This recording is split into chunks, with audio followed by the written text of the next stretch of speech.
الحمد لله حمدا كثيرا وسبحه بكرة وأصيلا ونشهد أن لا إله إلا الله وحده لا شريك له ونشهد أن سيدنا مولانا محمدا عبده ورسوله وقال الله تعالى في كلامه المجيد والفرقانه الحميد والذين جاهدوا فينا لنهدينهم سبلنا وإن الله لمع المحسنين وقال رسول الله صلى الله عليه وسلم لا يبعثن الله أقواما في يوم القيامة في وجوههم نور على منابر اللؤلؤ يكبتهم الناس ليسوا بأنبياء ولا شهداء قال عربي حلهم لنا نعرفهم فقال هم الذين متحبون في الله من قبائل شتى من بلاد شتى يجتمعون على ذكر الله يذكرونه أو كما قال عليهم الصلاة والسلام। আল্লাহ পাকের অশেষ মেহেরবানি যে রব্বুল আলামিন আমাদেরকে খানকা ইমদাদিয়া মারকাজুল খুদ্দামউদ্দিনে আসার বসার তৌফিক দান করেছেন। এই জন্যে আমরা মহান রব্বুল আলামিনের দরবারে শুকরিয়া আদায় করে বলি আলহামদুলিল্লাহ।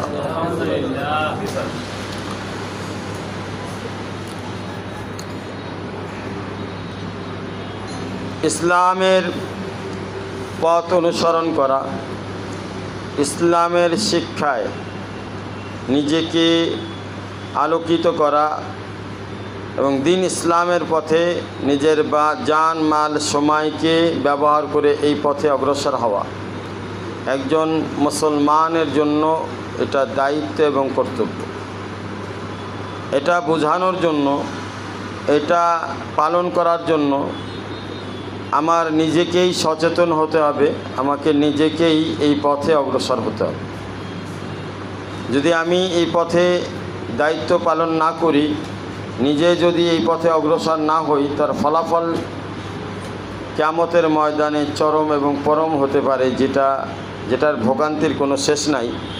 এজন্য সকলের নিজ দায়িত্বে, নিজ ইচ্ছায় আল্লাহ তাআলার পথে চলার জন্য সামগ্রিক প্রস্তুতি গ্রহণ করা সমস্ত মুসলমানের জন্য কর্তব্য।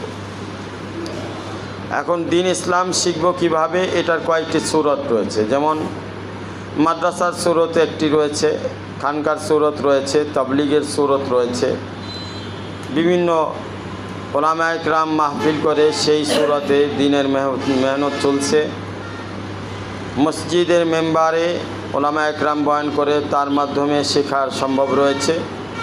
তবে আল্লাহওয়ালাদের খানকার মধ্যে দিন ইসলামের যে বিশেষ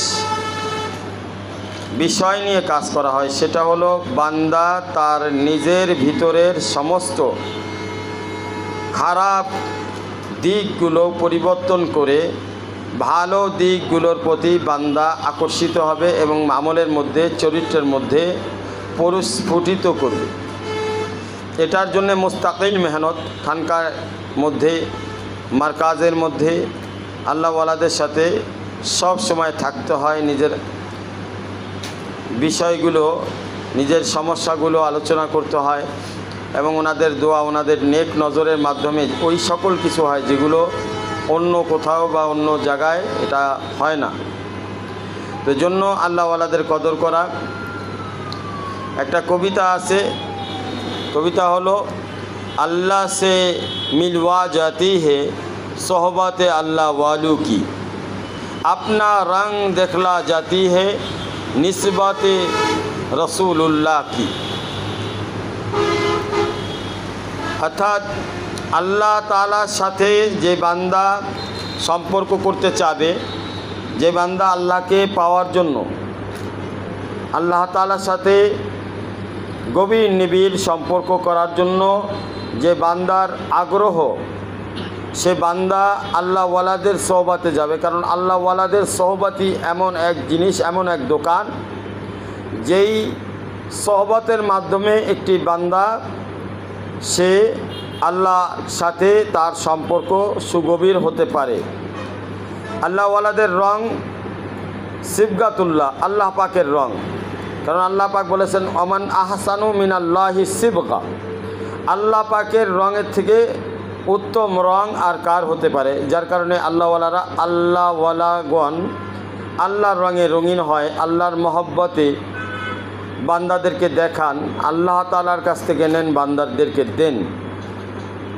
এই জন্য কবি বলেছেন যে আল্লাহ সে মিলওয়া জাতি হে সোহবতে আল্লাহ ওয়ালু কি, যে কোনো বান্দা যদি সে আল্লাহকে পেতে চায় সে আল্লাহওয়ালাদের সোহবতে যাবে, তাহলেই আল্লাহ তাআলার সাথে সম্পর্ক হবে। আপনা রং দেখলা জাতি হে নিসবতে রসুলুল্লাহ কি, রসুলুল্লাহ সাল্লাল্লাহু আলাইহি ওয়াসাল্লামের নিসবতের ফসল এবং বরকতে আল্লাহওয়ালাদের রং এমন হয় যে তাদের মাধ্যমে হাজারো আল্লাহর বান্দা আল্লাহ পাকের পক্ষ থেকে হেদায়েত লাভ করে আল্লাহ পাকের আপন হয়ে যান। আল্লাহ পাক কোরআনের মধ্যে বলেছেন ইউতিল হিকমাতা মাইয়াশা, আল্লাহ যাকে খুশি তাকে কোরআনের সবথেকে বড় নিয়ামত, ইলমের সবথেকে বড় নিয়ামত, সেটার নাম হচ্ছে হিকমত, আল্লাহ পাক দান করে থাকেন। ওয়ামান ইউতাল হিকমাতা ফাকাদ উতিয়া খায়রান কাসীরা, আল্লাহ পাক যাকে হিকমত দান করলেন তাকে আল্লাহ পাক দুনিয়া এবং আখিরাতের সবথেকে বড় খায়ের, বড় নিয়ামত, উত্তম নিয়ামত আল্লাহ পাক তাকে দান করলেন। খায়রান কাসীরা মানে অনেক নিয়ামত, কাসির মানে যেটার সীমা নাই, আল্লাহ পাকের পক্ষ থেকে বান্দার জন্য বিশেষ অনুগ্রহ। আল্লাহ যে বান্দাকে ভালোবাসেন সেই বান্দাকে আল্লাহ পাক এই ধরনের নিয়ামত দান করে থাকেন। ওমা ইয়াযাক্কারু ইল্লা উলুল আলবাব, ওমা ইয়াযাক্কারু ইল্লা উলুল আলবাব। কোরআন পাকে আল্লাহ পাক ইরশাদ করেন এই যে নসিহত করা হচ্ছে এই নসিহতটা জ্ঞানীদের জন্য, যারা জ্ঞানী তারাই এই নসিহতকে গ্রহণ করবেন দিল থেকে, যারা নিজেদেরকে জ্ঞানী মনে করেন। আল্লাহ পাক যাদেরকে জ্ঞানী ভাবেন, একটা হচ্ছে আমি আমাকে জ্ঞানী মনে করতেছি, আর আল্লাহ পাক কাদেরকে জ্ঞানী মনে করতেছি। আল্লাহ পাক যাদেরকে জ্ঞানী মনে করতেছে তাদের ব্যাপারে আল্লাহ পাক বলছেন যে এটা হচ্ছে নসিহত জ্ঞানীদের জন্য, যাতে জ্ঞানীরা এখান থেকে নসিহত গ্রহণ করে। আল্লাহ পাক কোরআনের মধ্যে বলেন উদউ ইলা সাবিলি রাব্বিকা বিল হিকমাতি ওয়াল মাউইজাতিল হাসানা। উদউ ইলা সাবিলি, তোমরা, আল্লাহ পাক আমাদেরকে লক্ষ্য করে বলতেছেন, আল্লাহর বান্দাদেরকে লক্ষ্য করে বলতেছেন উদউ ইলা সাবিলি, তোমরা আল্লাহর রাস্তায়, রব্বিকা আল্লাহর রাস্তায় বান্দাদেরকে বেশি বেশি দাওয়াত দাও। উদউ এখানে আমরের সিগা ব্যবহার করছে, হুকুম দেওয়া হচ্ছে, দাওয়াতের মেহনত প্রত্যেক বান্দা বান্দির জন্য, মুসলমান এবং মুসলিমাত এদের জন্য দাওয়াতের মেহনত আবশ্যকীয়। দাওয়াত দিতেই হবে, দাওয়াতের মেহনত করতেই হবে। আমাদের 17 আমলের মেহনত মারকাজিভাবে দাওয়াতি মেহনতের এক বিশাল আল্লাহর পক্ষ থেকে অনুগ্রহ।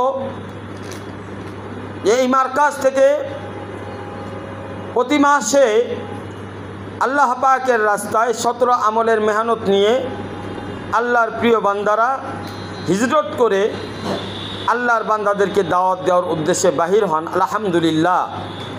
কিন্তু এই দাওয়াতি মেহনত আমাদেরকে আগে বাড়াইতে হবে, আরও বেশি এই মেহনতকে আঞ্জাম দিতে হবে, আরও বেশি আমাদেরকে জানতে হবে। কোরআন এবং হাদিসের রোশনি এবং আলোতে যদি আমরা থাকতে পারি, এটা আরও আমাদেরকে আলোকময়, আলোক উজ্জ্বল, তারকারাজি সূর্য রাশির মতো আলোক উজ্জ্বল করে দিবেন। সুতরাং আমরা যারা দিনের কাজকে নিজেদের মাকসাদ বানায় নিছি, দিনকে আগে বাড়ানোর জন্য আমরা যারা চিন্তা ভাবনা মাঝে মধ্যে করে থাকি, সকলের জন্য নসিহত। আল্লাহ বলছেন উদউ ইলা সাবিলি রাব্বিকা বিল হিকমাতি, আমার রাস্তায় তোমরা বেশি বেশি দাওয়াত দাও, দিনকে বেশি বেশি প্রসার ঘটানোর জন্য, প্রচারণার জন্য, আল্লাহর রাস্তায়, আল্লাহর ময়দানে মুজাহিদ বেশে জিহাদের সৈন্য মতো ময়দানে ঝাঁপিয়ে পড়ার জন্য আল্লাহ পাক হুকুম দিচ্ছেন। কিন্তু এখানে কিছু নসিহত আল্লাহ করছেন যে বিল হিকমতি ওয়া মাউইজাতিল হাসানা, ওয়াল মাউইজাতিল হাসানা, দাওয়াত কিভাবে দিবে? হিকমতের সাথে। হিকমত বাংলায় প্রজ্ঞা বলা হয়, প্রজ্ঞা। অনেকের জ্ঞান আছে, কিন্তু সেই জ্ঞান অনুযায়ী সে সমাজের মধ্যে তার আলোকে বিকশিত করতে পারে না। অনেকে ইংরেজির ভালো টিচার, ভালো শিক্ষক, কিন্তু পড়াইতে পারে সুন্দর, কিন্তু যখন মানুষের সাথে কথা বলতে বলা হয় সে ইংরেজিতে কথা বলতে পারে না। আবার অনেকে আছে ইংরেজিতে কথা বলতে পারে কিন্তু সুন্দরভাবে পড়াইতে পারে না। তো প্রজ্ঞা কাকে বলা হয়? मौका बुझे, मौका समझ कर उस पर আমল करना। কোন সময় কোন আমল দরকার সেই সময় সেই আমলকে আঞ্জাম দেওয়া, আঞ্জাম দেওয়া, এটার নাম হিকমত। ইমাম শাফি রহমাতুল্লাহ আলাইহি বলেছেন হিকমত হলো রাসূল সাল্লাল্লাহু আলাইহি ওয়াসাল্লামের সুন্নত। আল্লাহ রাসূল সাল্লাল্লাহু আলাইহি ওয়াসাল্লাম দিন প্রচার করতে গিয়ে কতটা কষ্ট করেছেন, কতটা মেহনত করেছেন, কিভাবে দিন প্রচার করেছেন, কোথায় কিভাবে দিনকে প্রচারণার জন্য সাহাবী রাদিয়াল্লাহু তাআলা আজমাইনকে কিভাবে শিখিয়েছেন, তারা কিভাবে দাওয়াত দিয়েছেন, কিভাবে হুকুম দিয়েছেন, আল্লাহ রসুল সাল্লাল্লাহু আলাইহি ওয়াসাল্লাম সাহাবীদেরকে নিয়ে কিভাবে দিনের প্রচার সারা বিশ্বে মাত্র হায়াতে জিন্দেগি 63 বছর বয়সেই তিনার মেহনত এবং মেহনতের বরকত এত বেশি ছিল যে সারা বিশ্বে কিয়ামত পর্যন্ত দিন প্রচার হইতে থাকবে।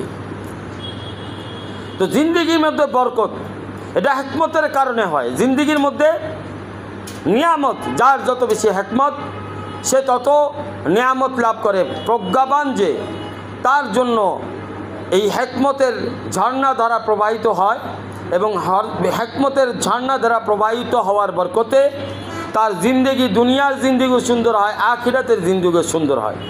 তো এই জন্য হিকমত শিখতে হবে।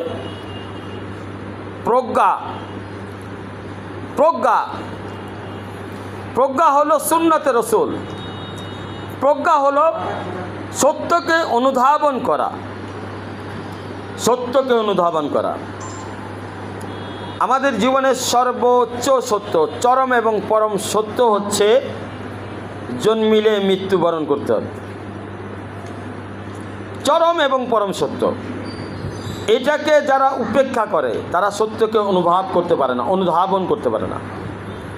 একটা বান্দার সর্বসময় চিন্তা করতে হবে যে আমাকে যে কোনো সময়, যে কোনো মুহূর্তে আল্লাহ পাক তার দিকে ডেকে নিয়ে আসতে পারে, আমাকে প্রশ্ন করতে পারে। তো এই সত্য অনুধাবন অন্তর থেকে করা, এই সত্যকে অনুধাবন যে বান্দা করবে তখন তার ভিতরে আরেকটা বিষয় আসবে যে আল্লাহ পাক হায়াত এবং মৃত্যু কেন দিল, কি কারণে আল্লাহ আমাদেরকে দুনিয়াতে পাঠাইল, তার জ্ঞান তখন এটাকে বিচার করবে। এইদিকে তার প্রজ্ঞা বিচার করবে। তখন সে তালাশ করবে যে আমাকে বানানোর মাকসাদ কি, আমাকে বানানোর উদ্দেশ্য কি। কোরআনের মধ্যে আল্লাহ পাক বলেন আল্লাযী খালাকাল মাউতা ওয়াল হায়াতা লিয়াবলুগাকুম আইয়ুকুম আহসানু আমালা। আল্লাহ পাক বলেন হায়াত এবং মৃত্যু এই দুইটা জিনিস আমি সুন্দর বান্দার সুন্দর আমল করার জন্য, আমল দেখার জন্য আল্লাহ পাক দিয়েছেন। তার মানে প্রজ্ঞা হলো সুন্দর আমল, সত্য অনুধাবন করা, সুন্দর আমলকে পেশ করা। রান্না বান্না যেমন সবাই করতে পারে, কিন্তু সবার রান্না সুস্বাদু হয় না। কারো কারো হাতের মধ্যে এমন জোশ থাকে যে সে যা রান্না করে তাই ভালো লাগে। আসলে জোশ তো এমনি আসে নাই, সে এই জোশ লাভ করছে কিভাবে? এই জোশের পিছনে মূল কারণ হলো, এই জোশ এটা সে লাভ করছে হলো সে এই বিষয়ে প্রজ্ঞাময় হয়েছিল, এই বিষয়ে সে চেষ্টা করছে।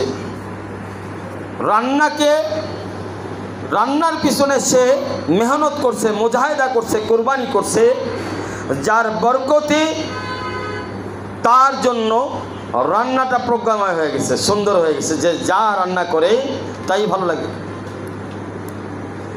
মশলা কতটুকু দিতে হবে, মরিচ কতটুকু দিতে হবে, পেঁয়াজ কতটুকু দিতে হবে, আদা বাটা কতটুকু দিতে হবে, কতটুকু তেল দিতে হবে, কতটুকু তৈরি করলে মুরাব্বা হবে, বিরিয়ানি হবে, কোরমা হবে, পোলাও হবে, এই সব বিষয়গুলো। খাসির গোস্ত তৈরি করতে কিভাবে কতটুকু মশলা দিতে হবে, উটের গোস্ত তৈরি করতে হলে কিভাবে দিতে হবে, এই বিষয়গুলো সে এত মেহনত করছে যে তার এই বিষয়ে পরিপূর্ণ প্রজ্ঞা আছে, যার কারণে তার কোনো বিষয়ে চিন্তা করা লাগে না। সামান যদি তার সামনে থাকে, সে যে কোনো রান্না অনায়াসে করতে পারে। অর্থাৎ যে অনায়াসে করা এবং এইটার মধ্যে স্বাদময় রান্না করে পরিবেশন করা, এটার মধ্যে কিন্তু প্রজ্ঞা জরুরি। অর্থাৎ সে তার এই বিষয়ের মধ্যে প্রজ্ঞাময়, যার কারণে সে যা রান্ধে তাই সুন্দর লাগে। আর অনেকে দেখছে যে মরিচ হলে তো পেঁয়াজ হয় না, লবণ বেশি হয়ে যায়, ঝাল বেশি হয়ে যায়, ভালো লাগে না। তো ঠিক তেমনিভাবে হিকমত হচ্ছে দ্বীনকে কোথায় কিভাবে কেমনে প্রচার করা, কতটুকু দ্বীনকে প্রচার করা, কার সাথে কিভাবে কথা বলবো। ওলামা ইকরামদের সাথে যখন আমি কথা বলবো, সেখানে আমার কিভাবে কথা বলতে হবে। একজন আলেম আরেকজন আলেম যখন কথা বলবে, সেখানে একজন আলেম কিভাবে কথা বলবে, এক সাথী আরেক সাথী পিছনে কিভাবে মেহনত করবে, নতুন সাথীদের পিছনে সাথীরা কিভাবে মেহনত করবে, এই সব কিছু হিকমতের অন্তর্ভুক্ত। এগুলো শুধু এলেম জানলেই হবে না, এই এলেমকে ব্যবহার করার জন্য উপযুক্ত হওয়ার নাম হচ্ছে প্রজ্ঞা, উপযুক্ত হওয়ার নাম হচ্ছে হিকমত। এলেম যখন বান্দা ব্যবহার করবে, এই ব্যবহারিক নীতিকে বলা হয় আমল। এলেম অনুযায়ী বান্দা আল্লাহ পাকের ইবাদত করবে, এবং ইবাদত তো সবাই করে, কারো কারো ইবাদত আল্লাহর কাছে পছন্দনীয় হয় না।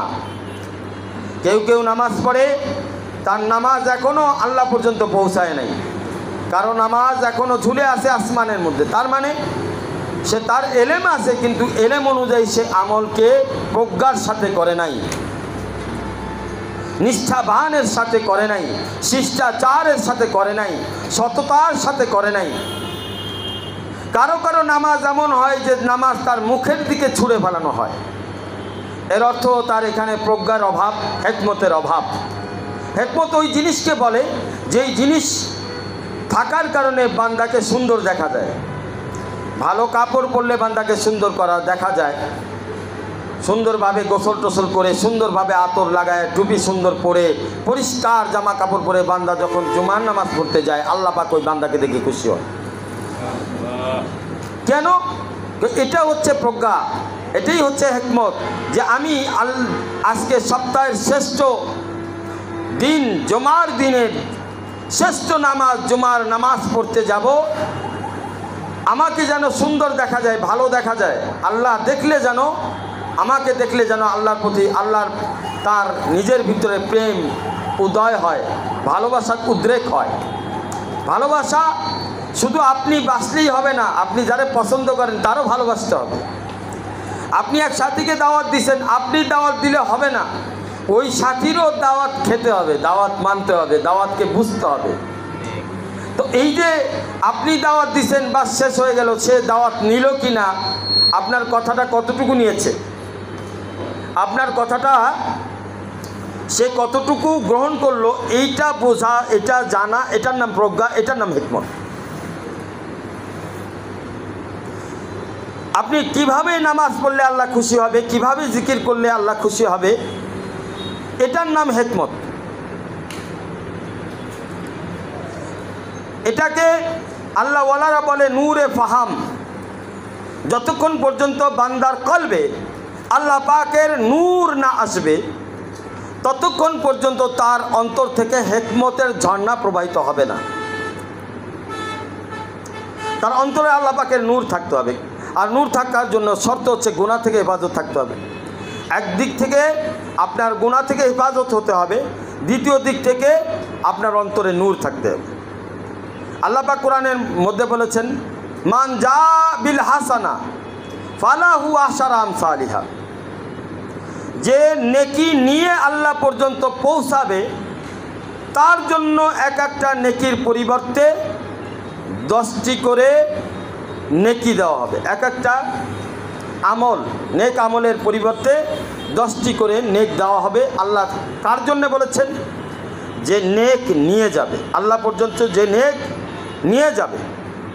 আপনি চিটাগাঙে গেলেন, অনেক ব্যবসা করলেন এবং ব্যবসায় অনেক লাভ করলেন। পথিমধ্যে ডাকাত এসে আপনার ব্যবসায়ী মাল দৌলত সব হরণ করে নিল। এমতো অবস্থায় আপনি আপনার লাভের টাকা পয়সা দিয়ে কোনো ফায়দা অর্জন করতে পারবেন না। কারণ হচ্ছে আপনার কষ্টটা খামাখাই হইল, লাভের লাভ কিছুই হইল না, ডাকাইতে সব নিয়ে গেল। ঠিক তেমনি আপনি আমল করতেছেন, এদিকে আবার গীবত করতেছেন, আমল করতেছেন আরেকজনের অপবাদ দিচ্ছেন, আমল করতেছেন আরেকজনের সাথে দুর্ব্যবহার করছেন। আপনি অনেক জ্ঞান অর্জন করেছেন কিন্তু দাওয়াতের সলিকা আপনার জানা নাই। কিভাবে একটা বান্দাকে আল্লাহর সাথে সম্পর্ক করাইতে হবে, তার পিছনে কিভাবে মেহনত করলে সেই বান্দা খুশি হবে, ওলামা ইকরামদের সাথে কিভাবে ব্যবহার করতে হবে। দিনের প্রত্যেকটা সাতায় সমাজের মধ্যে আমি দিন প্রচার করতে চাই, কিভাবে দিন প্রচার করতে হবে। রাষ্ট্রের মধ্যে দিন প্রচার করতে চাই, কিভাবে এখানে আমার দিন প্রচার করতে হবে। কোন কথাগুলি বললে সমাজের মানুষ আমার এই কথাগুলি গ্রহণ করবে, এগুলো সবই হিকমতের অন্তর্ভুক্ত। বন্ধুরা আমার, এই হিকমত না থাকার কারণে আজকে আমরা অনেক কিছু জানার পরেও আল্লাহ পাক আমাদের উপরে সন্তুষ্ট হন না। কারণ এলমের জন্য, দিনের এলেম আপনি যতই অর্জন করেন না কেন, ওটার জন্য হিকমত দরকার। হিকমত কাকে বলে? দুধ যদি এলেম হয়, দুধ যদি এলেম হয়, ঘি হচ্ছে হিকমত, হিকমত মাখন হচ্ছে হিকমত। উদাহরণস্বরূপ এটা আপনাদের সামনে পেশ করলাম যে দুধ তো গরুর থেকে দোয়াইলেই হয়। এলেম তো কোনো ওলামা একরামের সোহবতে গিয়ে, ওনাদের কাছে গিয়ে এলেম অর্জন করা যায়, তালিমের মাধ্যমে এলেম অর্জন করা যায়, আল্লাহওয়ালাদের সোহবতে এলেম অর্জন করা যায়, মাদ্রাসায় এলেম অর্জন করা যায়, মাহফিলে এলেম অর্জন করা যায়, অনেক কিছু জানা শোনার মাধ্যমে এলেম অর্জন করা যায়। তলব থাকলে এলেম অর্জন করা সহজ, কারণ যে যেটার পিছনে দৌড়ায় সে সেটা পায়। এলেম অর্জন করা সহজ, দুধের মতোই, গায়ের থেকে দোয়াইলেই দুধ বের হইল, এলেম অর্জন হইল। কিন্তু এই এলেমকে ব্যবহার করা কঠিন। এই এলেমকে ব্যবহার করে এটার থেকে মাখন বানানো, এটার থেকে ঘি বানাইতে যে পারে, সেই হচ্ছে প্রকৃত হিকমতওয়ালা।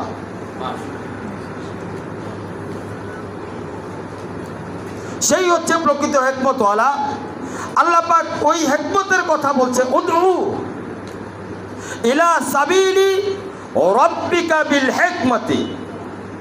আমার বান্দারা, তোমরা দিনের কাজ করো, প্রচার প্রসার করার জন্য দাওয়াতি মেহনত করো, আমার রাস্তায়, আমার ময়দানে ঝাঁপিয়ে পড়ো, সৈনিক বেশে তোমরা আমার দিনকে সবার উপরে বুলন্দ করো। কিন্তু মনে রাখবা, হিকমতের সাথে হইতে হবে। হিকমত খালি যেন না হয়। যদি হিকমত ছাড়া হয় তাহলে এই দিনের কাজ করতে গিয়ে তোমার দ্বারা আরো দিন নষ্ট হবে, দিন বিগড়াবে, দিন বনবে না, দিন উজুদে আসবে না, তোমার দ্বারা মানুষ আরো ক্ষতিগ্রস্ত হবে। বন্ধুরা আমার, এরপরে আল্লাহ বলেন অমাউইজাতিল হাসানা, সুন্দর সুন্দর ঘটনা, হযরত মুসা আলাইহিস সালামের ঘটনা, হযরত ঈসা আলাইহিস সালাতু ওয়াস সালামের ঘটনা, আম্বিয়া আলাইহিস সালাতু ওয়াস সালামের ঘটনা, হযরত ইব্রাহিম আলাইহিস সালাতু ওয়াস সালামের কুরবানির ঘটনা। তাই না? হযরত আদম আলাইহিস সালাতু ওয়াস সালামের ঘটনা, হযরত ইদ্রিস আলাইহিস সালাতু ওয়াস সালামের ঘটনা, হযরত ইউসুফ আলাইহিস সালাতু ওয়াস সালামের ঘটনা, হযরত সুলাইমান আলাইহিস সালাতু ওয়াস সালামের ঘটনা, হযরত ইয়াকুব আলাইহিস সালাতু ওয়াস সালামের ঘটনা, হযরত আইয়ুব আলাইহিস সালাতু ওয়াস সালামের কুরবানির ঘটনাগুলো, এগুলো হচ্ছে মাউইজাতুল হাসানা। প্রথম মাউইজাতুল হাসানা, সুন্দর সুন্দর ঘটনা আল্লাহ পাক কি দিয়ে শুরু করলেন? আল্লাহ পাক সুন্দর সুন্দর ঘটনা আল্লাহ পাক নবীদের দিয়ে শুরু করেছেন। তাহলে আমরা যখন আল্লাহর বান্দাদেরকে দাওয়াত দিব, দাওয়াতি মেহনত করব, তো সবার আগে আমরা নবীদের ঘটনাগুলি পেশ করব। এর পরবর্তীতে সাহাবী রাদিয়াল্লাহু তাআলা আজমাইনদের ঘটনাগুলি পেশ করব। এরপরে তাবেঈনদের ঘটনাগুলো ধারাবাহিকভাবে পেশ করব। এরপরে আউলিয়া ইকরামদের জিন্দেগির ঘটনা, তাদের কোরবানি, ওলিদের কোরবানি পেশ করব। এই যে ওনাদের ঘটনাগুলো পেশ করা, এটাকে বলা হয় মাউইজাতুল হাসানা। আদব, মহব্বত, ইখলাস, এই তিনটি বিষয় 17 আমলের কার কাছ থেকে শিখব, কোথা থেকে জানতে পারবো? আদব, মহব্বত, ইখলাস নবীদের কাছ থেকে শিখতে হবে, রাসূলগণদের কাছ থেকে শিখতে হবে আলাইহিমুস সালাতু ওয়াস সালাম। ওনারা কিভাবে আল্লাহর আদব রক্ষা করছে, আল্লাহর সাথে মহব্বত, প্যার মহব্বত করছে, আল্লাহর হুকুমের আদব ওনারা কিভাবে রক্ষা করলেন, ওনারা আল্লাহর সাথে কিভাবে প্রেমের বন্ধনে আবদ্ধ হইলেন, মহব্বতের বন্ধনে আবদ্ধ হইলেন, ওনারা আল্লাহর জন্য কি কি ইখলাসওয়ালা মেহনত, কোরবানি পেশ করেছেন, কিভাবে পেশ করেছেন, এটা নবীদের কাছ থেকে সবক আমাদেরকে নিতে হবে সবার আগে। যদি আপনি নবীদের কাছ থেকে সবক প্রথমে না নেন, প্রথমেই ওলিদের কাছে আসেন, তো আপনি গোমরা হবেন। ওলিদের কাছে তৃতীয় স্তরে আসতে হবে। আপনি আদব, মহব্বত, ইখলাস প্রথম স্তরে নবীদের কাছ থেকে শিখতে হবে, দ্বিতীয় স্তরে সাহাবীদের কাছ থেকে শিখতে হবে, তৃতীয় স্তরে যায় আউলিয়া ইকরামদের কাছ থেকে শিখতে হবে। তারপরে আপনি কোরবানির মধ্যে, দিনের মধ্যে, দিন ইসলামের মধ্যে আপনি সবথেকে বড় যে সম্পদ, সেটা হচ্ছে হিকমত অর্জন করতে পারবেন, মাউইজাতুল হাসানা অর্জন করতে পারবেন। আপনার কাছে দিনের বুঝ, সঠিক বুঝ আপনার ভিতরে আসবে। ধারাবাহিকভাবে যদি আপনি না শিখেন, তো আপনার ভিতরে সঠিক বুঝ আসবে না, আপনি পেঁচ লাগাই ফেলবেন। ওলিদের ঘটনাকে এটা নবীদের সাথে কন্ট্রাডিকশন করে ফেলবেন, আপনার বুঝে আসবে না। বুঝতে হলে আগে নবীদের কাছে যান, তারপরে সাহাবীদের কাছে যান, তারপরে ওলিদের কাছে যে ওটা মিলায় আনেন। নবীরা কিভাবে কোরবানি করেছে, সাহাবীরা কিভাবে কোরবানি করেছে, এগুলো মিলাবেন আল্লাহ ওয়ালাদের সোহবতে এসে, তাহলে মিলবে। কিন্তু যদি আল্লাহ ওয়ালাদের ঘটনা আগে নিয়ে ওখানে মিলাইতে যান, উল্টাটা হয়, তাইলে তো আপনার ইখলাসের মধ্যে দুর্বলতা আসবে, মহব্বতের মধ্যে দুর্বলতা আসবে, আদবের মধ্যে দুর্বলতা আসবে। আমরা কোথায় মার খাচ্ছি? আমরা ওলিদেরকে নিয়ে সমালোচনায় পড়ে যাই অনেক সময়। কেন পড়ে যাই? কারণ আমাদের নজরে নবীদের কোরবানি থাকে না, তাই নবীদের ঘটনা আমাদের নজরে নাই। এই কারণেই ওলিদেরকে নিয়ে আমরা বিভিন্ন সময় বিভিন্ন প্রশ্নের মধ্যে, বিভিন্ন বাধার মধ্যে পড়ে যাই, বাধার মধ্যে পড়ে যাই, যেটা আমাদেরকে আল্লাহর রাস্তা থেকে দূরে সরায় দেয়, ওলিদের সোহবত থেকে দূরে সরায় দেয়। তো বন্ধুরা, আমাদের নবীদের থেকে জানতে হবে। আর এই জানাটার নাম হচ্ছে নূরে ফাম, এই জানাটার নাম হচ্ছে, এই বোঝাটার নাম হচ্ছে হিকমত, এই বোঝাটার নাম হচ্ছে মাউইজাতুল হাসানা।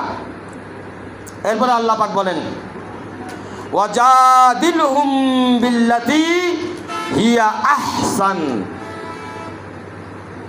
তোমরা যদি কোনো দিন ইসলামের বিষয়ে তর্ক করো, কারোর সাথে তর্ক বিতর্কে জড়ায় গেছে, তো তর্ক বিতর্ক এমনভাবে করো কেউ জানি তোমার দিকে আঙ্গুল ইশারা না করে। আঙ্গুল ইশারা বুঝে সবাই জানো, এই কথা তোমাকেই উল্লেখ না করে যে তোমার ব্যবহার খারাপ। আল্লাহ বলতেছেন তুমি তর্ক যদি করো, তর্ক বিতর্ক শাস্ত্র, যে কাউকে বোঝাইতে গেলে অনেক সময় আল্লাহ জানেন যে অনেক সময় তর্ক হইতে পারে। তো তর্কটা কিভাবে করবা? হিয়া আহসান, সুন্দরভাবে, সাবলীনভাবে, গঠনমূলকভাবে আলোচনা করবা। একটা মানুষকে রাগ করেই আপনি একটা জিনিস বুঝাইতে পারবেন না, জোর করে একটা মানুষকে বুঝাইতে পারবেন না। তাকে বুঝাইতে হবে তার জ্ঞানের মাপ অনুযায়ী, তার জ্ঞানের স্তর কত। সে ক্লাস 1-এ পড়ে, আপনি 10-এরটা বুঝাইতে গেলে তো বুঝবে না। সে ক্লাস 10-এ পড়ে, আপনি যদি তারে বুঝাইবার চান কোনটা, আপনি ইন্টারমিডিয়েটের কোর্স বুঝাইতে চান, সে বুঝবে না। ইন্টারমিডিয়েট ওলাকে যদি আপনি অনার্সের কোর্স বুঝাইতে চান, বুঝবে না। যে মাদ্রাসায় সরমিয়াতে আমেল পড়ে, যে মাদ্রাসায় নাহবি মির পড়ে, তাকে যদি আপনি হেদায়া বুঝাইতে চান, কাফিয়া বুঝাইতে চান, এটা তো হবে না। তাকে যদি আপনি দাওরা বুঝাইতে চান, হবে না। যে দাওরা পড়েছে তাকে যদি ইফতা বুঝাইতে চান, হবে না। এলেমের মাপ, জ্ঞানের মাপ কাঠি অনুযায়ী মানুষকে তার দিক নির্দেশনা দেওয়ার নাম হিকমত, দেওয়ার নাম মাউইজাতুল হাসানা। এটা কেমন, আপনি আগে আপনাকে বিস্তর বুঝতে হবে। 3টা জিনিস, একটা হচ্ছে রক্ত সিনাসি, মৌকা সিনাসি, মারদুম সিনাসি। আপনাকে 3টা জিনিস দাওয়াতের ক্ষেত্রে, হিকমত এবং মাউইজাতুল হাসানা, সুন্দর ঘটনা, এই সকল প্রচার প্রসারণের জন্য 3টা জিনিস আপনার নজরে সর্বদা থাকতে হবে। 1 নম্বর হচ্ছে মারদুম সিনাসি। আপনি যার সাথে কথা বলতেছেন তার স্তর বুঝতে হবে, তার স্তর।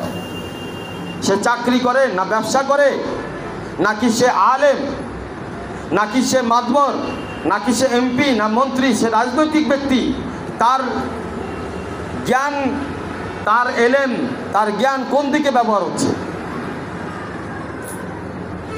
আছে না, অনেকে আছে এই যে পাগলা পীর ফকিরের ভক্ত, এটা আপনাকে আগে বুঝতে হবে যে কার ভক্ত, সে কোন লাইনে। অনেকে আছে জামাত ইসলাম করে, অমুকে আছে যে খেলাফত মজলিস করতেছে, অনেকে আছে চরমোনাই করতেছে, অনেকে আছে বিএনপি করে, অনেকে আছে আওয়ামী লীগ করে। অনেকের জ্ঞানের পরিধি অনেক সামান্য, অনেকের জ্ঞানের পরিধি অনেক বেশি। তো আপনাকে আগে এইটা বুঝতে হবে, যে কোনো মানুষের সাথে কথা বলার আগে তাকে আগে একটা নজরে সানি করে। নজরে সানি মানে তার শরীরটার মধ্যে, তার জ্ঞানটার মধ্যে পরিভ্রমণ করা। আপনি তার ভিতরে পরিভ্রমণ করেন, আগে তাকে বোঝার চেষ্টা করেন, জানার চেষ্টা করেন লোকটা কেমন, কোন ধরনের মিজাজ, ঠান্ডা না গরম, হালকা না পাতলা, এগুলো আপনাকে বুঝতে হবে। আলেম না গায়রে আলেম বুঝতে হবে। বোঝার পরে 2য় নাম্বার হচ্ছে মৌকা সিনাসি। এখন আপনি কথা যে বলবেন, কথার জন্য সুযোগ থাকা লাগবে। কি লাগবে? ব্যস্ত নাকি ফ্রি আছে, মিজাজ একটু আগে কি বউর সাথে ঝগড়া করে আসছে, মেজাজ গরম হয়ে আছে, এখন তারা যদি ওয়াজ শোনাইতে যান, কোনো ওয়াজই তো কাজে লাগবে না। বসে তারা গালাগালি করছে, এখন এই অবস্থায় তারা ওয়াজ শোনাইতে গেলে ওয়াজ কাজে লাগবে? শরীর অসুস্থ, এখন তারা যদি ওয়াজ শোনান তার ওয়াজ কাজে লাগবে? তো মৌকা বুঝতে হবে, সুযোগ বুঝতে হবে, তার কোন সময় উপযুক্ত সময় আপনাকে এটা ব্রেনে নিতে হবে। ঠিক উপযুক্ত সময় 5টা কথা বললে তার কাজে লাগবে, কারণ সে এখন প্রস্তুত না, মানসিকভাবে সে তৈরি আছে কিনা আপনার কথা নেওয়ার জন্য, এটা আপনাকে বুঝতে হবে। যদি মানসিকভাবে সে তৈরি না থাকে, সেটা আপনার সাথীও হতে পারে, আপনার সহায়কও হতে পারে, সেটা এখানকার আলেমরাও হতে পারে, আমাদের খলিফারাও হতে পারে, সমাজের যে কোনো শ্রেণীর মানুষ হতে পারে। তো আপনাকে আগে বুঝতে হবে যে সে আমার কথাগুলো গ্রহণ করার জন্য এখন তার উপযুক্ত সময় কিনা। যদি উপযুক্ত সময় না হয় তো খামোশ থাকেন, উপযুক্ত সময়ের অপেক্ষা করেন, তাকে ঠিক ওইভাবে তাকে দাওয়াত দিয়ে নিয়ে আসেন। মারদুম সিনাসি, মৌকা সিনাসি, আরেকটা হচ্ছে ওয়াক্ত সিনাসি, টাইম নির্বাচন করা, সময় নির্বাচন করা। আপনি আপনার জিন্দেগির একটা মেহনত করবেন, খানকায় মেহনত করবেন, তো আপনার জিন্দেগির সবার আগে আপনি নিজের জন্য একটা টাইম নির্ধারণ করেন যে আপনি আল্লাহকে কতটা টাইম দিবেন। 5 ওয়াক্ত নামাজের জন্য টাইম নির্ধারণ করেন আগে নিজের ভিতরে। নামাজের টাইম নামাজের জায়গায় আছে, কিন্তু আপনি নামাজ কোন সময় পড়বেন প্রতিদিন, এটার জন্য আপনি আগে নিজের সাথে নিজে আলোচনা করে এটার একটা সময় নির্ধারণ করেন। 2 নম্বর, আপনি এলেম শিখতে চান, এটার জন্য একটা সময় নির্ধারণ করেন। আপনি খানকায় আসতে চান, এটার জন্য একটা সময় নির্ধারণ করেন। আপনি দাওয়াতি মেহনতে বের হতে চান, এটার জন্য সময় নির্ধারণ করেন। যেমন আপনি আপনার ব্যবসার জন্য, চাকরির জন্য সময় নির্ধারণ করে থাকেন, ঠিক তেমনিভাবে দিনের পথে মেহনত করার জন্য আপনাকে সময় নির্ধারণ করতে হবে।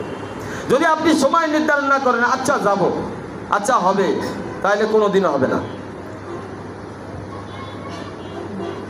এটাও হিকমতের অন্তর্ভুক্ত না, আপনি জ্ঞানী মানুষের অন্তর্ভুক্ত না। জ্ঞানী মানুষরা সব সময় নিজের জন্য, দুনিয়ার জন্য যেমনিভাবে সে সময় বাহির করে, ঠিক তেমনি সে আখিরাতের তৈয়ারির জন্য সময় বাহির করে।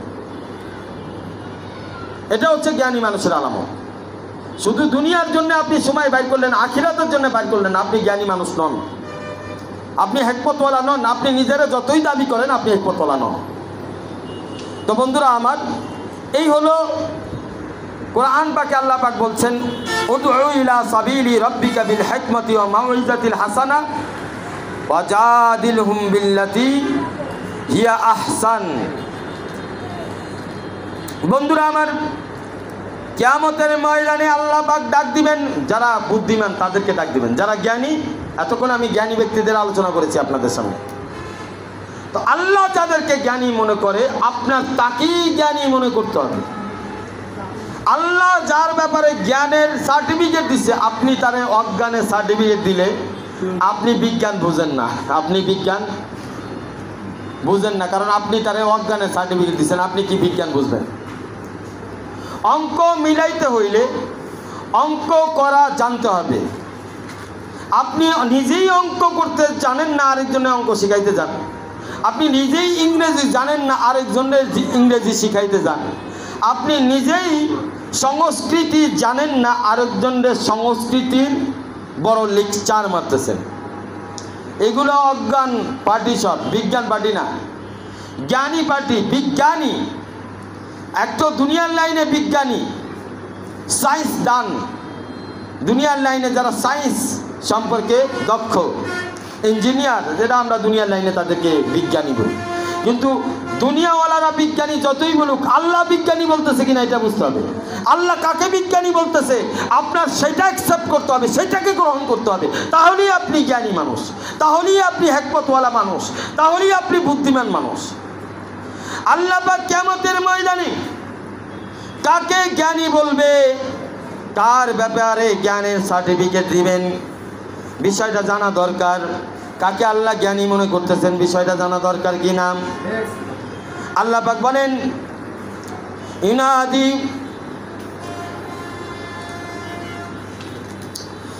মুনাদিন ইয়াউমাল কিয়ামাহ, একজন ডাকনেওয়ালা, ঘোষণা করনেওয়ালা আওয়াজ দিবে কিয়ামতের ময়দানে, আওয়াজ দিবে জোরে, বুলন্দ স্বরে আওয়াজ দিবে। এত জোরে আওয়াজ দিবে, কিয়ামতের ময়দানে সকল মানুষ সেই আওয়াজ শুনতে পাবে, সেই আওয়াজ শুনতে পাবে। ইয়াউমাল কিয়ামাহ, কিয়ামতের ময়দানে, যেখানে সবাই ইয়া নফসি করতে থাকবে, হায় আমার কি হইল, হায় আমার কি হইল, ভয়ে ভীত সন্ত্রস্ত থাকবে। কতটা ভীত সন্ত্রস্ত, কতটা ভয়, এটার মাপকাঠি কতটা হতে পারে।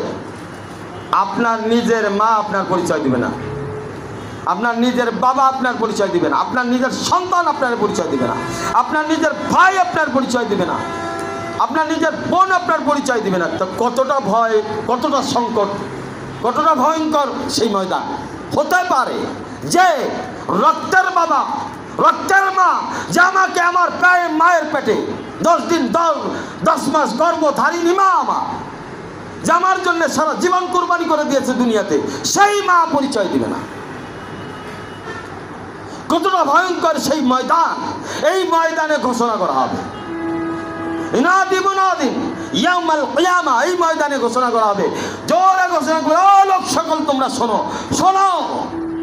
সবাই স্থির হবে, সবাই চুপ হয়ে যাবে, শুনতে থাকবে, কি জানি বলে, কি জানি বলে, কাকে ডাকতেছে। বলা হবে, আইনা উলুল আলবাব, তোমাদের মধ্যে বুদ্ধিমান কারা, তোমরা তাড়াতাড়ি সামনে চলে আসো। আমরা যেমন মাহফিল হলে ওলামা আকরামদের সামনে বসাই, ওলামা আকরাম কারা, তারা সামনে আসে।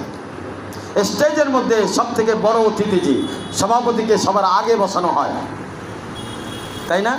প্রধান বক্তাকে তারপরে বসানো হয়, প্রধান আকর্ষণকে তারপরে বসানো হয়। দুনিয়ার লাইনে দেখবেন জিএম সব থেকে বড়, পোস্ট যেহেতু সে বড় এসি কামরার মধ্যে থাকে, তারপরে ম্যানেজারের অবস্থা, তারপরে ওয়ার্কারের অবস্থা। তো দুনিয়ার মধ্যে যেমনি ভাবে মানুষের কোয়ালিটি এবং গুণের কারণে তার অবস্থান পরিবর্তন হয়, স্থান পরিবর্তন হয়, কিয়ামতের ময়দানে আল্লাহ পাক তখন ঘোষণা করবে কোয়ালিটি সম্পন্ন লোক, গুণবাচক লোক, বুদ্ধিমান লোক, জ্ঞানী লোকদেরকে ডাক দেওয়া হবে আইনা উলিল আলবাব, আইনা উলুল আলবাব, তোমাদের মধ্যে জ্ঞানী কারা, তারা সামনে চলে আসো, আল্লাহ পাকের সামনে চলে আসো। আল্লাহ পাক ডাক দিচ্ছেন, আল্লাহ পাক ডাক দিচ্ছেন, জ্ঞানী লোকেরা তাড়াতাড়ি সামনে আসো, কারণ তারা সবার আগে জান্নাতে যাবে, সবার আগে। তাদের কোনো হিসাব কিতাব হবে না, তাদের কোনো কষ্ট হবে না, জ্ঞানীদেরকে ডাকা হচ্ছে। এখন প্রশ্ন তো করলে এটার উত্তর তো তার জানা থাকবে যে প্রশ্নের উত্তর মুখস্থ করে গেছে। যে প্রশ্নের উত্তর মুখস্থ করে নাই সে কিভাবে প্রশ্নের উত্তর দিবে? যার প্রশ্নের উত্তর জানাই নেই সে কিভাবে বুঝবে জ্ঞানী মানুষ কারা? প্রশ্নের উত্তর তো জানা লাগে। তো যারা জ্ঞানী মানুষ তারা তো সামনের দিকে অগ্রসর হতে থাকবে, আল্লাহ পাকের হুকুমের দিকে অগ্রসর হতে থাকবে, আল্লাহ পাকের রেজামন্দির দিকে অগ্রসর হতে থাকবে, জান্নাতের দিকে অগ্রসর হতে থাকবে। কিন্তু অনেকেই প্রশ্ন করবে যে এটা তো বুঝলাম না, বুদ্ধিমান লোক কারা? ইঞ্জিনিয়ার কিয়ামতের ময়দানে মনে করবে আমি মনে হয় বুদ্ধিমান, ডাক্তারে মনে করবে আমি তো দুনিয়ায় বুদ্ধিমান ছিলাম, সবাই আমারে বুদ্ধিমান বলতো, আজকে মনে হয় আমার নাম ডাকা হইতেছে। দুনিয়ার বিজ্ঞানী মনে করবে আজকে মনে হয় আমায় ডাকা হচ্ছে, কারণ দুনিয়ার বিজ্ঞানী যারা ছিল তাদেরকে দুনিয়ার লাইনে সবাই বিজ্ঞানী কইতো। ইঞ্জিনিয়াররা তাই মনে করবে, দুনিয়ার এমপি মিনিস্টাররা মনে করবে আমরা দুনিয়াতে সবাই আমাদের স্লোগান দিছে, অমকের চরিত্র ফুলের মতো পবিত্র, যদিও নামাজ পড়ে না এক ওয়াক্ত। দুনিয়ার লাইনে তারা বড় খ্যাতি সম্পন্ন ছিল। আইনস্টাইন মনে করবে আমি তো অনেক বড় বিজ্ঞানী ছিলাম, কার্ল মার্কস মনে করবে আমি তো অনেক বড় বিজ্ঞানী ছিলাম। এখন তারা চিন্তা করবে যে এই যে ঘোষণা দেওয়া হয়েছে আমাদেরকে, আমরা তো সামনে যাইতে পারতেছি না। ওই লোক কারা? যারা টুপি দাড়িওয়ালা, জুব্বাওয়ালা, তাদের চেহারা সূর্যের ন্যায় আলোকিত, হাত পাগুলো সূর্যের ন্যায় আলোকিত, চোখগুলো নূর দ্বারা ভরা। ওরা কারা? আমাদেরকে কেন পথ দেখানো হচ্ছে না? আমরা কেন অন্ধকারে পড়ে আছি? দুনিয়ার লাইনে আমাদেরকে জ্ঞানী বলা হইতো, এখানেও জ্ঞানীদের ডাকা হয়েছে কিয়ামতের ময়দানে, কিন্তু আমরা তো অন্ধকারেই পড়ে থাকলাম। ওরা কারা? যারা আল্লাহ পাকের নূর দ্বারা, তাদের আল্লাহ পাকের দেওয়া আলোর দ্বারা জান্নাতের দিকে অগ্রসর হচ্ছে। ওরা কারা? ওরা কারা যারা এইভাবে অগ্রসর হচ্ছে? ওরা কারা? আয়না তখন প্রশ্ন হবে এরা কারা?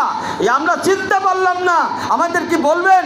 যে জ্ঞানী ব্যক্তি আপনি যে ঘোষণা করছেন, জ্ঞানী ব্যক্তি, বুদ্ধিমান ব্যক্তি যারা, তারা সামনে আসো। কিয়ামতের ময়দানে আল্লাহ পাক তাদেরকে সামনে ডাকছেন এবং তাদেরকে প্রথম কাতারেই তাদেরকে জান্নাতের ঘোষণা দেওয়া হবে। ওই সকল ব্যক্তি কারা, ওদের পরিচয় আমরা জানতে চাই।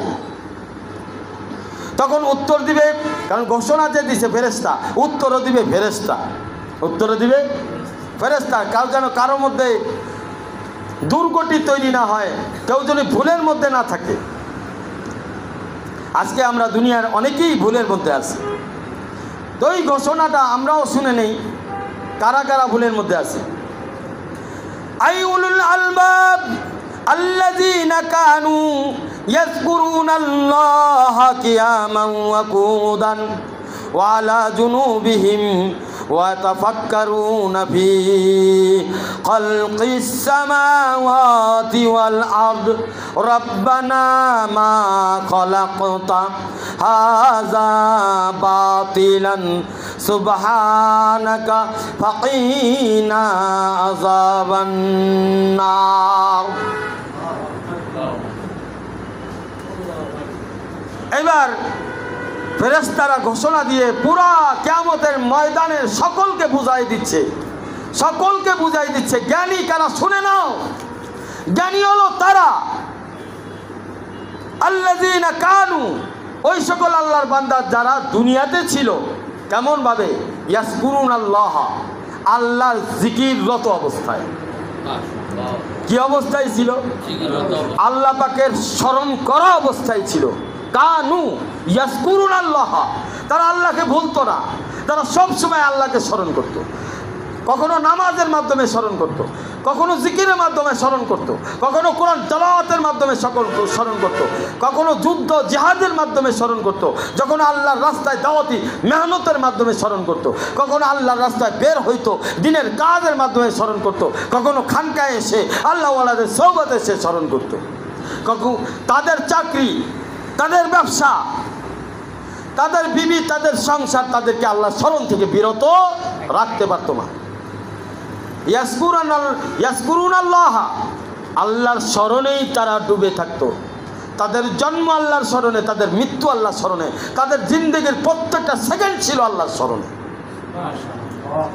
এখন এটার ব্যাখ্যা দরকার হয়। আপনি বলতেন হুজুর ইয়াজকুরুন আল্লাহর ব্যাখ্যা যদি এটা হয় তাহলে এটা বুঝলাম না, এখানে কোরআনে আল্লাহ পাক কি এরকম বলেছেন কিনা জানতে চাই। আল্লাহ পাক স্বয়ং ব্যাখ্যা করেন। ইয়াজকুরুন আল্লাহর ব্যাখ্যা যদি জানতে চাও তাহলে শুনে নাও, ইয়াজকুরুন আল্লাহ কেমন হতে হবে? কিয়ামান, দাঁড়ানো অবস্থায়। ইয়াজকুরুন আল্লাহ কেমন হতে হবে? দাঁড়ানো অবস্থায়। আপনারা কোথায় কোথায় দাঁড়ায় থাকেন সারা জীবন? রাস্তাঘাটে দাঁড়ায় থাকেন, ইয়াজকুরুন আল্লাহ হতে হবে। অফিসের মধ্যে দাঁড়ায় থাকেন, ইয়াজকুরুন আল্লাহ হতে হবে। ব্যবসার মধ্যে দাঁড়ায় থাকেন, ইয়াজকুরুন আল্লাহ থাকতে হবে। ওয়াকুদান, এবার কি বলতেছে? বসা অবস্থায় অফিসের চেয়ারে বসে আছেন, ইয়াজকুরুন আল্লাহ হইতে হবে। যদি এই বুদ্ধিমানের কাতারে আপনি আসতে চান, আপনার নামকে ঢুকাইতে চান। ঘরের মধ্যে বিবির সামনে বসে আছেন, ইয়াজকুরুন আল্লাহ থাকতে হবে। খাবারের পাত্র নিয়ে বসে আছেন, ইয়াজকুরুন আল্লাহ থাকতে হবে। গোসল করার জন্য দাঁড়াইছেন, ইয়াজকুরুন আল্লাহ থাকতে হবে। গোসল করা অবস্থায় বসছেন, ইয়াজকুরুন আল্লাহ থাকতে হবে। বাথরুমে যাওয়ার আগে আপনি দাঁড়াইছেন, ইয়াজকুরুন আল্লাহ থাকতে হবে। বাথরুমে যাওয়ার পরে বসছেন, ইয়াজকুরুন আল্লাহ থাকতে হবে।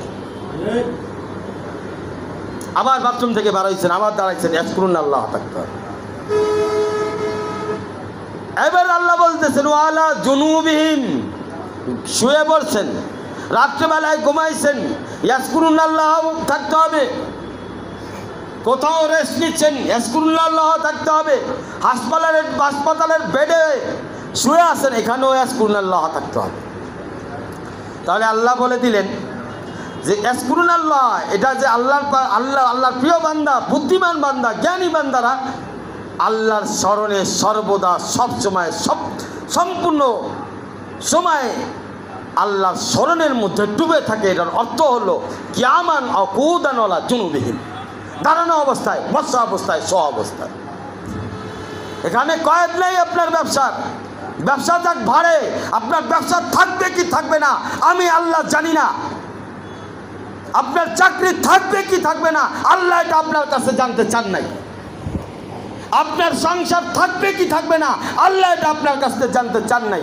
আল্লাহ পাক বলছেন বুদ্ধিমান তারা যারা আমার কথা পালন করবে, দাঁড়ানো অবস্থায় আমাকে স্মরণ করবে, বসা অবস্থায় আমাকে স্মরণ করবে, ঘুমানো অবস্থায় আমাকে স্মরণ করবে। এইবার এটা যদি করে আপনি চাকরি করতে পারেন, সমস্যা নেই, করেন। কথা কি বলছেন? যদি আজকুরুল্লাহ আপনার ভিতরে থাকে, দাঁড়ানো অবস্থায় আপনি চাকরি করেন, ব্যবসা করেন, বিবি সংসার নিয়ে যদি আপনার আজকুরুল্লাহ আপনি ঠিক রাখতে পারেন, আপনি করেন, সমস্যা নেই।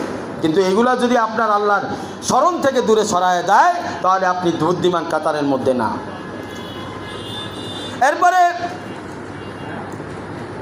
এরপরে বলছে ইয়াজকুরুন আল্লাহ তো বলে দিলেন, কিন্তু ইয়াজকুরুন আল্লাহটা হবে কেমনে? আপনি যে আল্লাহর স্মরণে সর্বদা নিমগ্ন থাকবেন। হ্যাঁ, একটা হচ্ছে সাঁতারু, সমুদ্রে সাঁতার করে, একটা হচ্ছে ডুবুরি, সমুদ্রের মধ্যে ডুবে থাকে। তো সাঁতারু হচ্ছে এলেম শিখা, ডুবুরি হচ্ছে ইয়াজকুরুন আল্লাহ। সাঁতারু হচ্ছে আলেম, ডুবুরি হচ্ছে ওলি আল্লাহ। সাঁতারু হচ্ছে মুহাদ্দিস, ডুবুরি হচ্ছে আউলিয়া ইকরাম। সাঁতারু হচ্ছে মুফাসসির ইকরাম, ডুবুরি হচ্ছে আউলিয়া ইকরাম। ওরা আল্লাহ পাকের নূরের মধ্যে ডুবে থাকে। কেউ কীভাবে ডুবে থাকে এটা আমি জানতে চাই। আল্লাহ বলছে তোমাকে জানাই দিচ্ছি কিভাবে তুমি ডুবে থাকবা। আল্লাহ বলছে ইয়াতাফাক্কারুনা ফি খালকিস সামাওয়াতি ওয়াল আরদ, সর্বদা আমাকে নিয়ে চিন্তা করতে থাকো। দাঁড়ানো অবস্থায় আমাকে নিয়ে চিন্তা করো, বসা অবস্থায় আমাকে নিয়ে চিন্তা করো, ঘুমানো অবস্থায় আমাকে নিয়ে চিন্তা করো। কেমনে তোমারে বানাইলাম, কেমনে তোমারে খাওয়াইলাম, কেমনে তোমারে দেখাইলাম, কেমনে তোমারে শোনাইলাম, কই কই গেছিলা, কই কই আনলাম, কিভাবে কিভাবে তোমাকে আমি বানাইলাম, কিভাবে কিভাবে তোমারে আমি চালাইলাম।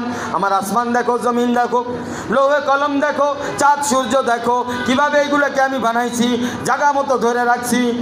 আমার কথা অনুযায়ী সূর্য ডিউটি পালন করে, আমার কথা অনুযায়ী চন্দ্র ঠিক ডিউটি পালন করে, আমার কথা অনুযায়ী তারকারাজি ডিউটি পালন করে, আমার কথা অনুযায়ী আম গাছে আম দেয়, আমার কথা অনুযায়ী জাম গাছে জাম দেয়, আমার কথা অনুযায়ী কাঁঠালে কাঁঠাল দেয়। কাঁঠাল তোমরা ধরাইতে পারো নাই। আমার সৃষ্টি নিয়ে চিন্তা করতে থাকো। যতক্ষণ আমার সৃষ্টি নিয়ে তুমি চিন্তা করতে থাকবে, যতদিন করতে থাকবে, যত সময় করতে থাকবে, তত সময় তোমার ভিতরে ইয়াজকুরুনাল্লাহ তৈরি হতে থাকবে। চিন্তা করতে করতে করতে করতে এমন একটা সময় আসবে রে বন্ধু, তুমি আমার হয়ে যাবে, আমি তোমার হয়ে যাব। তুমি বলবে রব্বানা মা খলাকতা হাযা বাতিলান, আমার আল্লাহ আপনি আমাকে খামাখা তৈরি করেন নাই, তার মানে কি? এই সৃষ্টিকে খামাখা তৈরি করেন নাই, তার মানে কি? আর দুনিয়া খলিকাত লাকুম ওয়া আনতুম খলিকতুম লিল আখিরা, দুনিয়া তোমার জন্য তৈরি করা হয়েছে, দুনিয়ার যা কিছু আছে তোমার জন্য তৈরি করা হয়েছে। আনতুম খলিকতুম লিল আখিরা, তোমাকে আল্লাহর জন্য তৈরি করা হয়েছে। রব্বানা মা খালাকতা হাযা বাতিলান, তুমি বুঝতে পারবা, তুমি জানতে পারবা, আল্লাহকে চিনতে পারবা, এবং অন্তরে অন্তরেই তোমার ভিতরে এই তাদাব্বুর হবে, চিন্তা ভাবনা ঘুরতে থাকবে। আল্লাহ তুমি তো আমারে খামাখা বানাও নাই, তুমি আমারে বানাইছো তোমার জন্য। আল্লাহ আজ পর্যন্ত যা করছি আমি বুঝি নাই, এখন বুঝে আসছে মাওলা গো, এখন থেকে আমি আর অন্যায় করব না, এখন থেকে আমি আর অন্যায় করব না। ফাকিনা আযাবান নার সুবহানাকা, আল্লাহ আমি এখন থেকে তোমার পবিত্রতা বয়ান করব। দাঁড়ানো অবস্থায়, বসা অবস্থায় তোমার পবিত্রতা বয়ান করব, শো অবস্থায় তোমার পবিত্রতা বয়ান করব। ফাকিনা আযাবান নার, একবারের মতো আমাকে সমস্ত গুনাহ মাফ করে দাও, জাহান্নামের আযাব থেকে মাফ করে দাও। সামনের জীবনে আর কোনোদিন আপনার বিরুদ্ধাচারণ করব না। এইদেরকে বলা হয়েছে জ্ঞানী। কিয়ামতের ময়দানে এরা প্রথম কাতারে থাকবে, এরা প্রথম কাতারে জান্নাতে যাবে। কিয়ামতের ময়দানে কোটি কোটি লোক হযরত আদম আলাইহিস সালাম থেকে শুরু করে নিয়ে একদম কিয়ামত যখন সংগঠিত হবে, পৃথিবীতে একটা লোকও থাকবে না। তার 40,000 বছর মতান্তরে কম বেশি হতে পারে। এরপরে কিয়ামত পুনরুত্থান করা হবে হিসাব কিতাবের জন্য। এই সময় এতগুলো লোক জমা থাকবে, এতগুলোর মধ্যে এই জ্ঞানী ব্যক্তিদেরকে বাছাই বাছাই করে মন্ত্রীদের মতো, এমপিদের মতো সম্বর্ধনা জানায়া, লাল গালিচা বিছায়া আল্লাহ পাক তাদেরকে নূরের চেয়ারের মধ্যে উপবিষ্ট করাবেন, আর হচ্ছে ছায়ার মধ্যে স্থান দিবেন। তারা কিয়ামতের ময়দানের কিছুই টের পাবে না, ওরা ওখানে বসে আল্লাহ পাকের মেহমানদারির মধ্যে থাকবেন। আল্লাহ কুদরতি ভাবে আল্লাহ পাক ওজন কায়েম করবেন এবং তাদেরকে মেহমানদারি করবেন, এবং মেহমানদারির সাথে সাথে তাদেরকে ইজ্জত এবং সম্মানের সাথে ফেরেশতারা স্লোগান দিতে দিতে জান্নাতে আল্লাহ পাক তাদেরকে পৌঁছায়া দিবেন। বন্ধুরা, এই জ্ঞানী ব্যক্তি হওয়া আমাদের দরকার কিনা বলেন? এর দ্বারা তিনটা বিষয় পরিষ্কার হইল। জ্ঞানী ব্যক্তি হওয়ার জন্য 1 নম্বর জিনিস হচ্ছে জিকির এবং দোয়া। 1 নম্বর কি? 2 নম্বর বিষয় হচ্ছে ফিকির এবং মুরাকাবা। 2 নম্বর বিষয়। 3 নম্বর বিষয় হচ্ছে পবিত্রতা অর্জন করা। কি করা? আত্মশুদ্ধি করা, ইসলাহ করা নিজে। আল্লাহ ওয়ালাদের সোহবতে যায় পবিত্রতা অর্জন হয়, ওনাদের সোহবতেই জিকির এবং মুরাকাবার নিয়ামত অর্জন হয়, এবং ওনাদের সোহবতেই ফিকির এবং দোয়া করার তৌফিক হয়। এজন্য আল্লাহ ওয়ালাদের সোহবতের বিকল্প কিছু নাই। কাম বনতি হে जिक्र से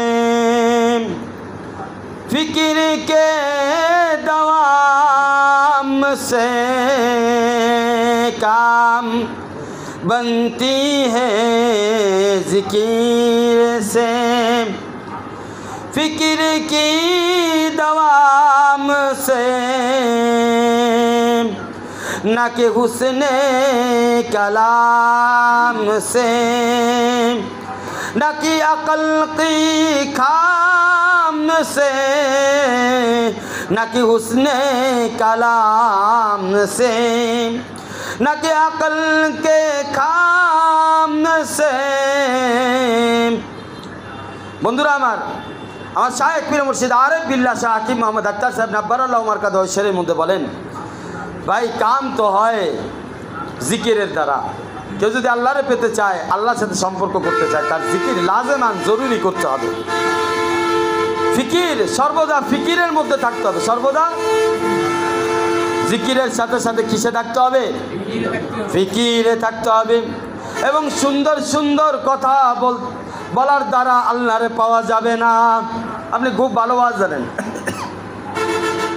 আপনি খুব ভালো কোরআন তেলাওয়াত জানেন,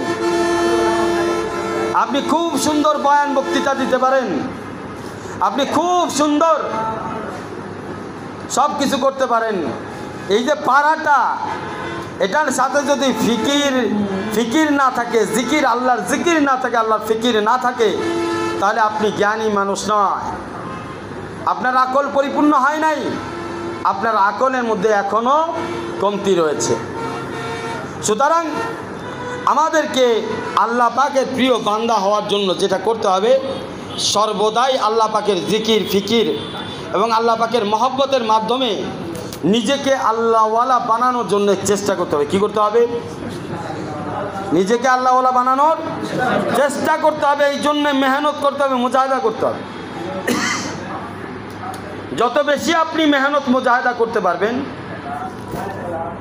তত বেশি আপনি আল্লাহ পাকের নিকটবর্তী হবেন।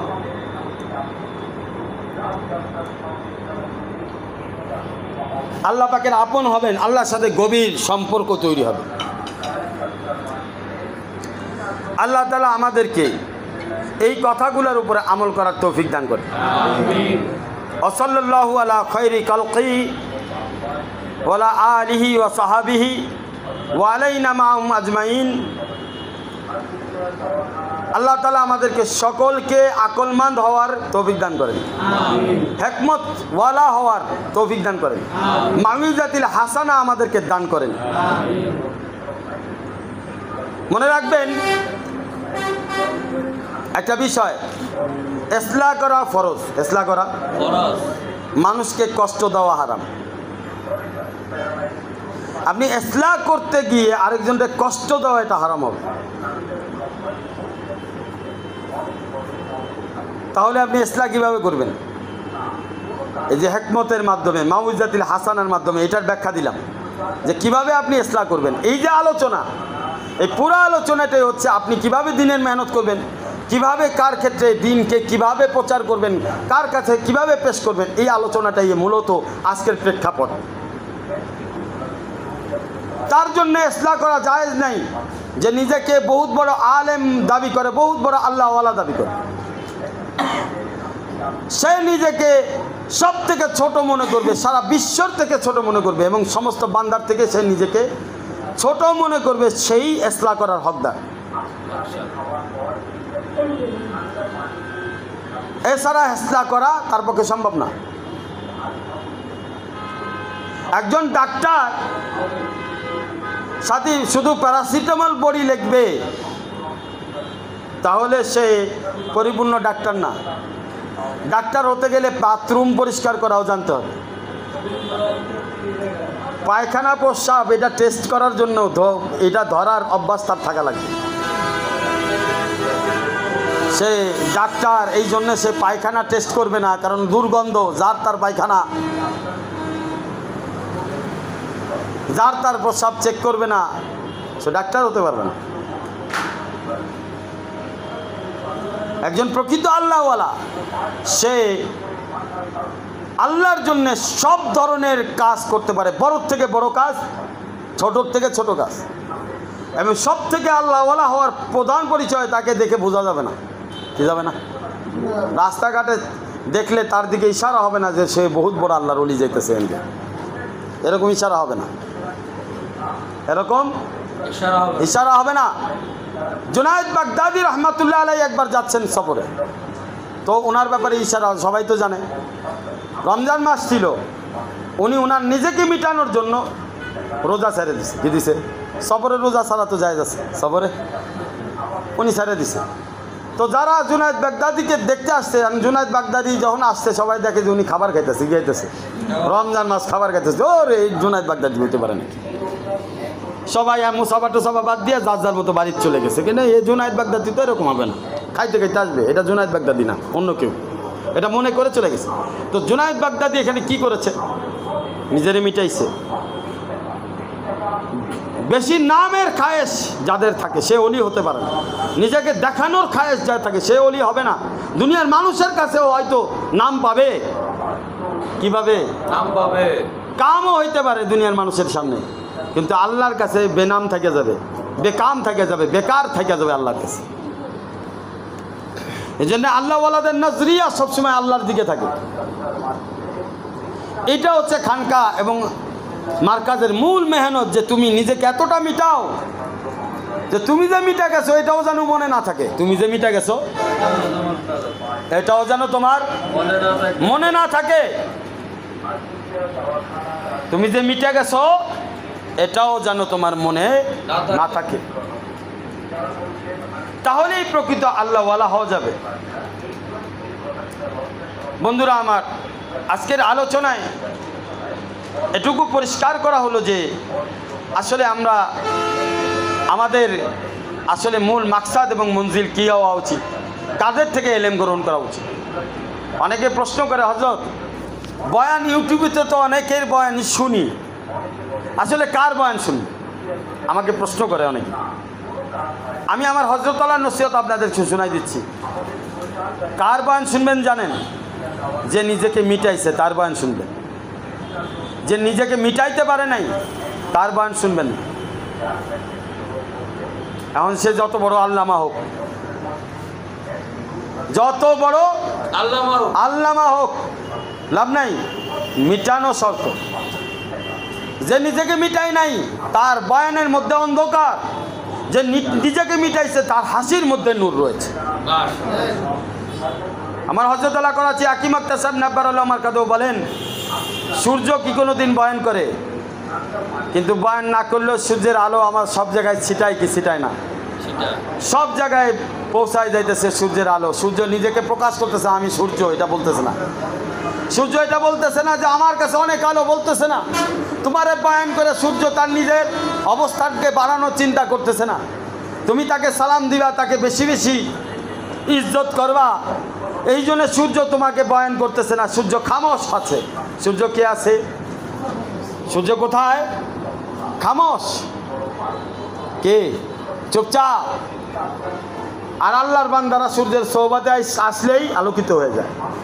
আল্লাহর বান্দারা সূর্যের সোহবতে আসলেই আলোকিত হয়ে যায়। চাঁদ কখনো বয়ান করে না, কিন্তু চাঁদ যখন উঠে বয়ান ছাড়াই বয়ান হয়ে যায়, বয়ান ছাড়াই। তারকারাজিরা কখনো বয়ান করে না, কিন্তু তারকারাজি যখন উঠে তাদের নজারা, তাদের সৌন্দর্যই বোঝায় যে তোমরা তারা, স্টার। তাদের সৌন্দর্যই তাদের নাম দিয়ে দেয়, তাদের সৌন্দর্যই তাদের নাম দিয়ে দেয় যে তোমরা আর কেউ না, তোমরাই স্টার, তোমরাই তারকা। এক তো আসমানের তারকা, আর একটা হলো জমিনের তারকা।